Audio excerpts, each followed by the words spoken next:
Welcome back to economics learning. Today we discuss Keynesian saving function. आज हमने economics के अंदर केन्जियन सेविंग फंक्शन को देखना है। तो फर्स्ट ऑफ ऑल हम देखते हैं सेविंग फंक्शन। सेविंग फंक्शन है क्या? सेविंग फंक्शन होता है रिलेट कर रहा होता है ये इनकम से। अगर इनकम हमारी हो रही है तो हमारी फिर सेविंग भी होगी, जो कि हमारे अखराजात हैं उनको निकालने के बाद। तो इसलिए ये सेविंग किसका फंक्शन है? इनकम का।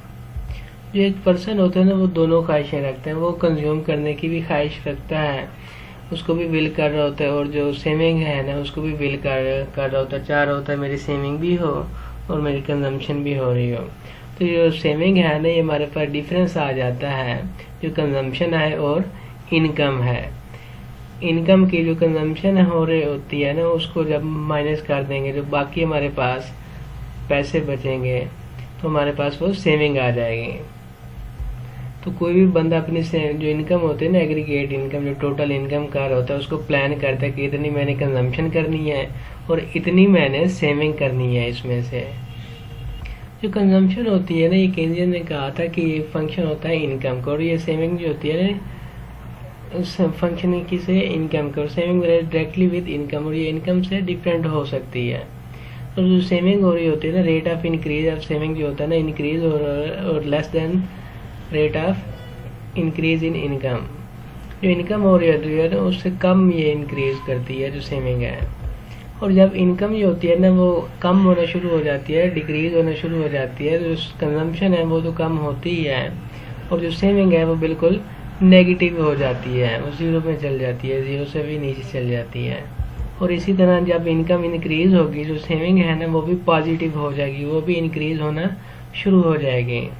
अब बातें इसमें क्या लिखा हुआ है। According to Keynesian, saving is a function of income. Standard and saving function S क्या है? वो सेविंग है, और जो is equal to minus S O है, जो ये क्या है?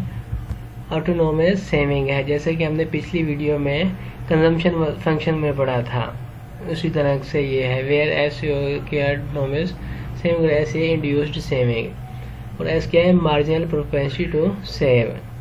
और जो सेविंग है ना, ये 0 से ग्रेटर होगा और 1 से लेस होगा। स्पेसिफिक सेविंग फंक्शन है, जो कि हमने प्रीवियस वीडियो में एग्जांपल ली थी, -40 जो कि हमारे पास SO है, और प्लस 0.4 y की हमने कौन सी वैल्यू पुट की है? 300। और 300 जब हम y की जगह पुट करेंगे तो हमारे पास -40 प्लस 120 आ जाएगा, और जब इसको प्लस करेंगे -40 में तो हमारे पास 80 आ जाएगा। 80 क्या आ रहा है? सेविंग आ रहा है।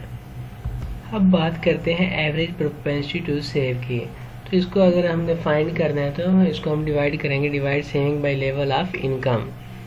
जो सेविंग है ना उसको लेवल ऑफ इनकम से डिवाइड कर देंगे तो हमारे पास APS आ जाएगा, एवरेज प्रोपेंसिटी टू सेव। तो नीचे हमारे पास इसका फार्मूला गिवन है, जो कि S बाय Y है। तो जैसे हमने प्रीवियस में किया था जो कंजम्पशन फंक्शन था, इसी तरह उसने इसमें भी किया हुआ है, -SO plus SY divided by Y, और इसकी हमने वैल्यू पुट कर दी है। SO की -40 और प्लस 0.4 जो कि S की वैल्यू है, और Y के हमने अभी पुट नहीं की, वो हम लेट कर लेते हैं। हमारे पास जो Y है ना इनकम है वो है 300, वो 300 से हम डिवाइड करेंगे -40 प्लस 0.4 को, तो हमारे पास आएगा 0.27 जो कि APS है, average propensity to save. Next है मार्जिनल प्रोपेंसिटी टू सेव। ये क्या है? हमारे पास the ratio of change in saving to change in income is called MPS। तो ये हमारे पास क्या है? जो सेविंग हो रही होती है ना, उसके जो चेंज है ना उसको डिवाइड करेंगे जो चेंज इन इनकम से। चेंज इन सेविंग को डिवाइड कर देंगे हम चेंज इन इनकम से, तो हमारे पास क्या आ जाएगा? MPS आ जाएगा, मार्जिनल प्रोपेंसिटी टू सेव आ जाएगा। इसका फार्मूला भी नीचे गिवन है, MPS is equal to delta S by delta Y। तो इसमें हम पहले फाइंड करेंगे सेविंग हमारे पास कितनी हो रही है। जो सेविंग जैसे हमने ऊपर देखा था, सेविंग का -40 प्लस 0.4 Y, तो इसमें हमने Y कितना लेट किया हुआ है? 400 लेट किया, तो 400 हम Y की जगह पुट कर देंगे तो -40 प्लस 160 आ जाएगा। तो इसको हम प्लस करेंगे तो कितना आएगा? 120 हमारे पास S आ जाएगा, जो कि सेविंग है।